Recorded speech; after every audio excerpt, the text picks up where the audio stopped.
Universal's Epic Universe is a whole new theme park being built in Orlando. Opening in summer 2025, one of its themed lands is expected to be based on Universal classic monsters. But how does Universal plan to bring this 100-year-old property to life? And will it be based on the classic designs, newer iterations, or something else entirely? Here is everything we know so far about the rides, dining, and more for Universal Monsters at Epic Universe. Epic Universe will be Universal Orlando's newest theme park when it opens in 2025. It is being built a couple miles south of the current parks, and in this 5-part video series, we are digging deeper into each of the areas of this new theme park. In our last section, we talked about the park's central hub and how we will need to pass through a portal to enter each of the 4 themed lands. The land we believe will be based on Universal Monsters, known as Project 902 in the permits, is rumored to contain a portal with a tall beacon on top themed as an electrical tower. This is likely inspired by the original Frankenstein film from 1931, one of Universal's most well-known properties. The portal is also expected to be wrapped in the roots of a large, twisted tree. This is a motif that seems to have survived through multiple iterations of the plans for this land, which has undergone some tinkering since the park was first being dreamt up many years ago. The land itself will be themed as a village that was once terrorized by real monsters, and the roots that have taken hold, wrapping around the town, may represent the lasting trauma for the people of this village, always worried that the monsters may someday return. The village itself was designed as a dark and dreary place. Done in an old European style, this town may not represent any specific place from the films like Frankenstein or Dracula. Instead, it may be a completely new location developed just for the theme park, where all of the monsters once resided in history. Since the town is locked in fear, we may see cages hanging from rooftops, weapons on the ready around every turn, crossbows armed on turrets, and other various weapons hanging on every wall inside of the shops. We may be tourists visiting this place of legend, but the residents here know the truth and don't take the threat of the monster's return lightly. The land will feature multiple facades to flesh out the feeling of a town, but site plans only show one main retail location, located near the entrance to the land. Across from this location, on the right side of the land after entering, will be the area's main dining establishment. Referred to as the Steakhouse in early concepts, and that is steak as in stake through the heart, this 362-seat restaurant is expected to be an upscale quick service location. That means you will order your food at the counter, but then be seated and have your food brought out to your table when it's ready, similar to existing locations like the Leaky Cauldron in Diagon Alley. In fact, it looks as though each of the 4 lands at Epic Universe will have one of these upscale dining locations. The steakhouse will be well-themed, with large Gothic candle chandeliers hanging from above. Continuing the motif of weapons at the ready, there will be crossbows hanging on the wall worthy of Van Helsing, and barrels of other various instruments of protection always at the ready and within reach of diners. In at least one of the concepts for this restaurant, the centerpiece of the dining hall is a massive tree filled with intricate carved figures. Carrying the motif of the roots from the land's entrance, this tree was to feature carved scenes depicting the horror of the monsters that once haunted this village. While this tree is keeping within the immersive theme of the land, it's also a clever way to tie memorable scenes from the classic Monsters films into the experience. The land will also feature another, smaller dining location, this one shown in permits as having 64 seats. Designed to look like the windmill from the original Frankenstein film on the outside, this will be another quick service location, but is also expected to contain a bar. The interior of the Windmill Lounge was designed to feature large turning gears and mechanical pieces overhead, which move in time with the windmill fins. Outside, permits show gas lines leading to the structure, which are described as being for a flame effect. This may mean that, like in the original 1931 film, we may see the old windmill burst into flames ourselves. Whether this would be continuous or every 15 minutes or so, perhaps similar to the dragon fire effect at Diagon Alley, remains to be seen.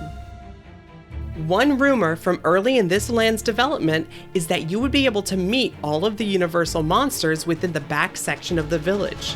While the plans have gone through some major changes, it is still expected that we may be able to meet and greet with some of the various characters, but contrary to some rumors, it is not expected to be set up like a Halloween Horror Nights haunted house or be filled with jump scares.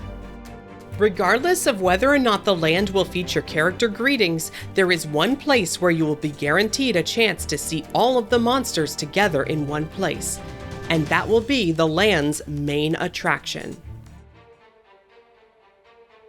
Looming at the back of the land will be a large old manor. This will be the entrance to the land's main ride, which is completely indoors. The facade for this Universal Monsters ride is said to have been partially inspired by the former Chateau Miranda in Belgium. The Gothic style of the roofline, along with the pointy spires and the large central tower, certainly seem to match the construction happening now at Epic Universe. After entering, it appears we will ascend a staircase within the mansion, where the queue continues on at the second level. It is expected that the ride's load platform will be located on the upper level as well. This ride has long been rumored to be a Kuka Arms style dark ride. That is the same type of ride system currently in use at Harry Potter and the Forbidden Journey. In fact, patents for an updated restraint system may have even included illustrations for what this newer version of the ride vehicle may look like. Rather than a flying bench, this ride vehicle may appear to have been designed right here in Dr. Frankenstein's laboratory, which is where the load platform is rumored to be located. With gears and mechanical details, as well as an almost coffin-like headrest shape, this ride vehicle was designed with a different restraint to allow for a much broader viewing range than Forbidden Journey. While Forbidden Journey blocks your peripheral view and focuses your attention to only what is directly in front of you, the Universal Monsters ride seems to want you to be able to see much more.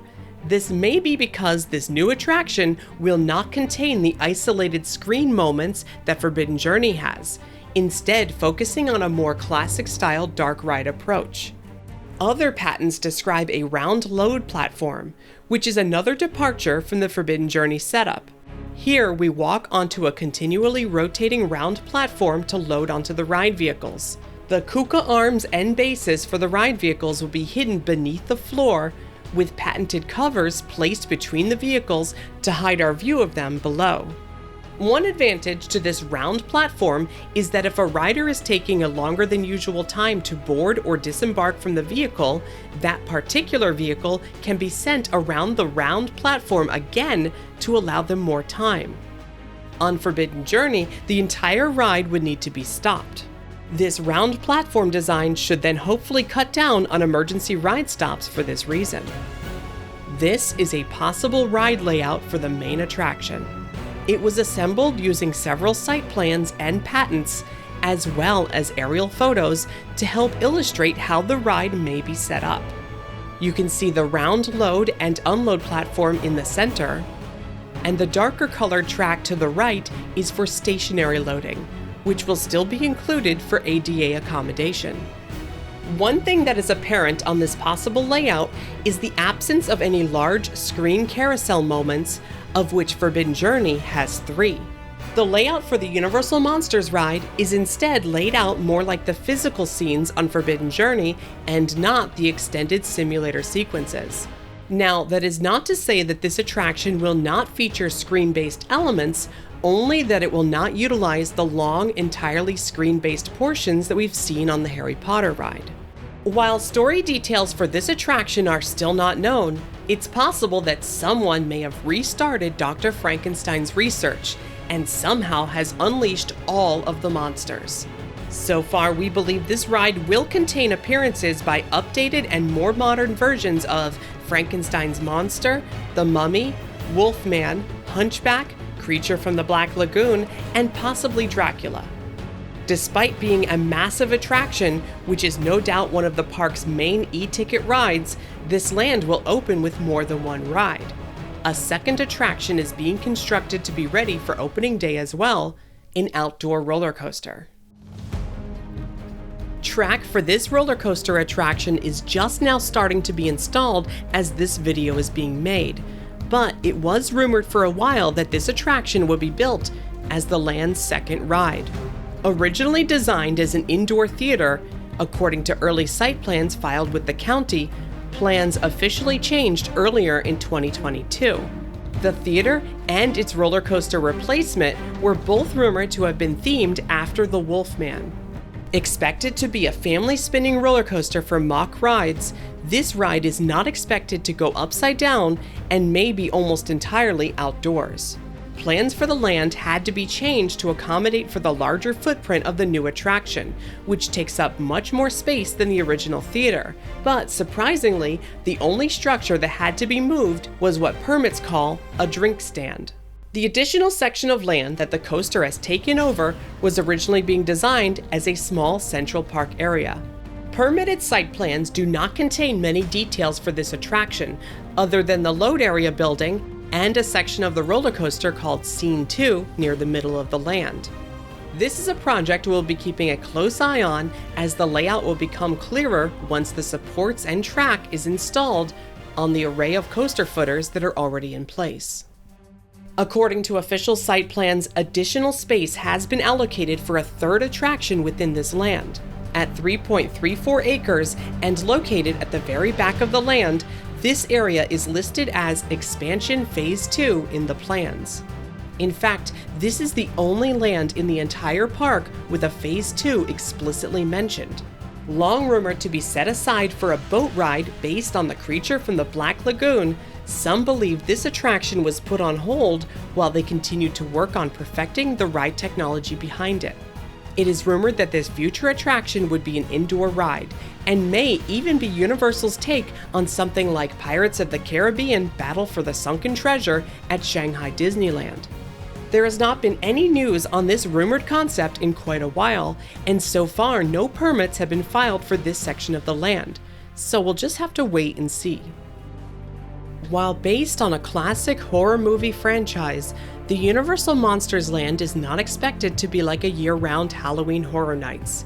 Universal may be attempting to balance the scarier elements with some kid-friendly fare. The replacement of the theater show for a family spinning coaster may even have played a part in this, now offering a fun-looking coaster attraction that can be seen from the land's entrance to help entice families into the land. Despite earlier concepts calling this area of the park Dark Universe, the idea of basing a land on the failed cinematic universe seems to have been let go. Instead, this area may be designed as a new take on the classic Universal films of the 1930s through the 1950s, a series of films that quite literally saved the production studio from financial disaster.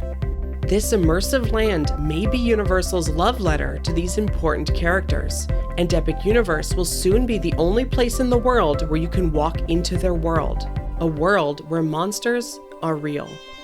That's it for this installment, but be sure to check out our previous video all about the Central Hub, and stay tuned for more details for each of the lands at Epic Universe, including never-before-seen details. Subscribe to never miss an update, and if you like the channel, please consider subscribing to our Patreon for behind-the-scenes content, additional information, your name in the credits, and more. Patreon.com/themeparkstop. My name is Alicia Stella. Thank you so much for watching, and I'll see you next time.